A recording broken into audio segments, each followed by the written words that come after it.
There was something strange about Samuel Carter's farm. Visitors noticed it immediately. Old fence posts stacked behind the barn, rusty buckets hanging from nails, broken tools arranged neatly on wooden shelves, rotting leaves piled into steaming heaps. Even cracked eggshells had their own place. People whispered that he had become a hoarder. Some laughed. His neighbors spent thousands every year buying fertilizer, feed, lumber, and equipment. Samuel hardly bought any. Yet somehow his fields stayed greener, his livestock grew healthier, and every year, while other farms struggled to break even, his profits quietly grew. Nobody could explain it. Then one spring morning, a university research team drove through his front gate. Within 3 years, the farmers who had laughed the loudest were copying everything he did. It all started with one sentence his grandfather told him when he was 8 years old. "The farm has already paid for everything you'll ever need. You just haven't learned where to look." Samuel Carter grew up on 74 acres in western Kentucky, where the soil was red, the summers were long, and money was always a little tighter than people admitted out loud. His grandfather, Walter Carter, wasn't famous. He wasn't wealthy. He certainly wasn't the biggest farmer in the county. But he had one rule that every child in the family could recite by heart. If you're carrying something to the trash, answer one question first. Has it finished working? Old boards became chicken coops. Chicken manure became compost. Ash from the wood stove became fertilizer. Broken barrels became rain collectors. Nothing escaped that question. As a child, Samuel thought it was ridiculous. His friends had shiny new bicycles. He rode one repaired from 3 different bikes. They bought tomato steaks from the hardware store. His grandfather cut them from fallen branches. Then one afternoon, Samuel threw away a bent nail. Walter dug it out of the trash, hammered it straight, and handed it back without a word. Steel doesn't stop being useful because it got bent. Samuel rolled his eyes. Decades later, he would remember every word. What he didn't understand yet, what most people never understand, is that Walter wasn't teaching him about nails. He was teaching him how to see, not what things were, but what things could still become. When Walter died, Samuel inherited the farm. He was 42 years old, married, 2 children, and a stack of bills that never seemed to get smaller. The farm itself was tired. Pastures were thin. Soil washed away after heavy rain. The old barn leaned slightly to one side, like a man who'd been carrying too much for too long.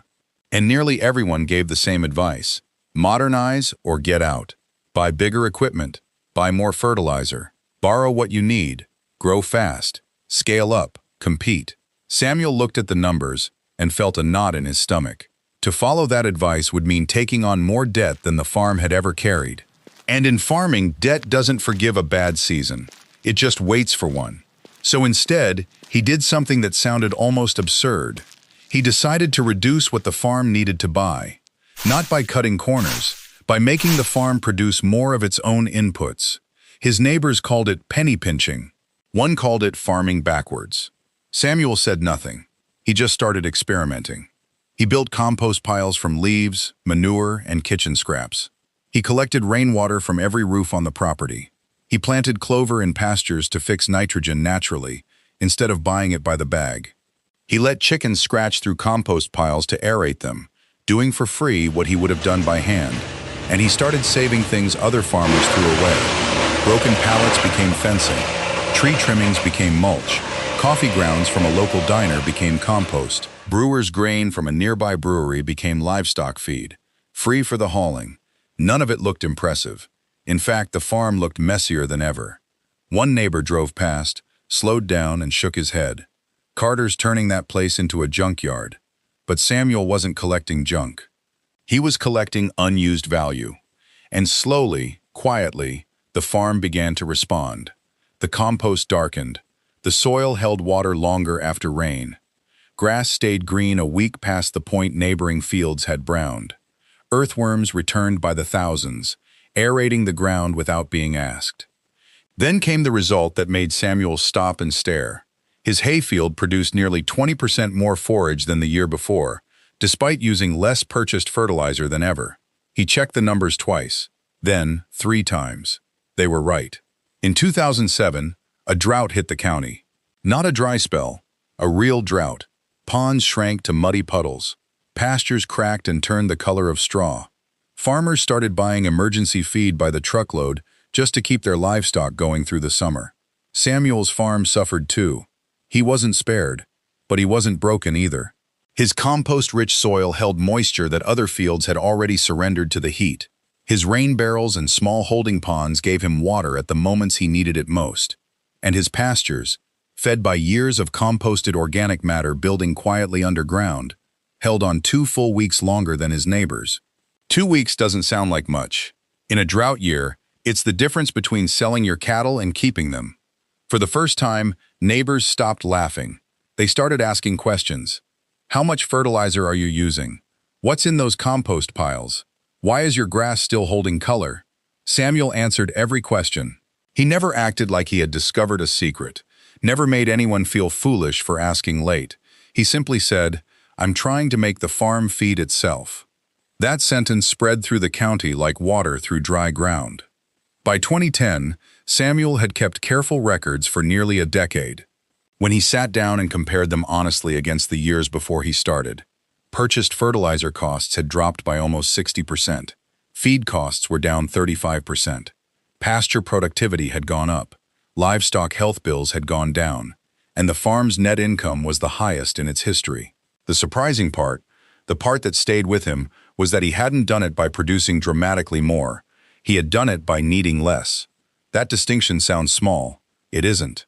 While every farm around him chased bigger yields, more acres, more output, Samuel had been asking a completely different question.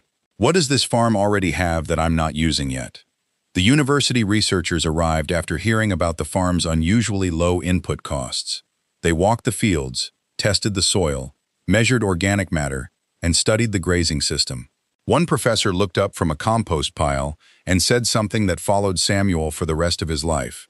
"This isn't a junkyard, it's a closed-loop system." That phrase changed how people saw the farm overnight.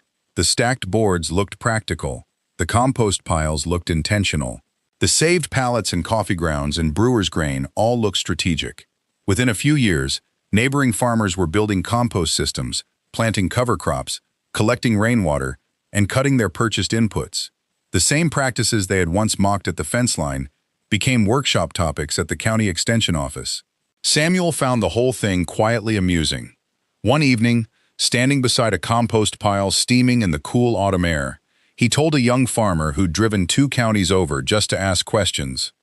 "People think I never throw anything away. That's not true. I throw away plenty. I just learned that most waste isn't trash. It's value waiting for a different job."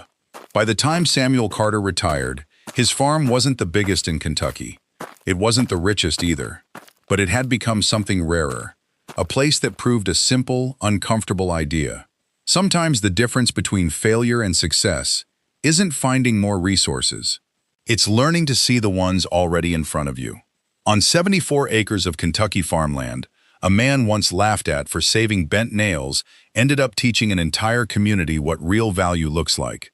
And somewhere, in a tin can on a workbench shelf, there is still a nail that got bent, got straightened, and kept working.